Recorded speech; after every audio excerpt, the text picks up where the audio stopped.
गाडी मालक कुठे? तिकडे गाडीत पैसे सर, गाडी गेली वाटतं. गाडी गेली पळून गेली. पंप आहेत शहरामध्ये, त्या सगळ्यांची आता झाडाझडती घ्यायला आम्ही सुरुवात करतोय. सगळीकडे जाऊन त्याची तपासणी करतोय. कुठेही ब्लॅकमध्ये ते गेलं नाही पाहिजे आणि शेतकऱ्यांना प्रायोरिटी हा त्याचा उद्देश असला पाहिजे.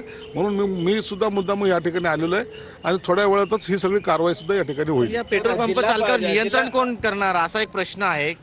पेट्रोल पंप चालकावर नियंत्रण ह्या कलेक्टरच्या माध्यमातून असतं. जिल्हा पुरवठा अधिकारी असतो, त्यांनी या ठिकाणी व्हिजिट केल्या पाहिजेत.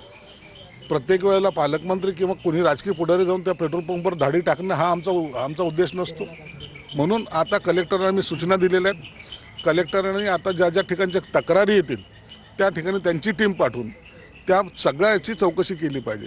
साधं म्हणणं आहे, तो शेतकरी बिचारा सांगतोय तुमच्याकडे डिझेल नाही आहे, तुम्ही दाखवा की तुमच्याकडे नाही आहे. तुमच्या कॉम्प्युटरमध्ये नील येतं ना, ते फक्त दाखवा, नसेल तर आम्ही वापस जातो. एवढं साधी मागणी जर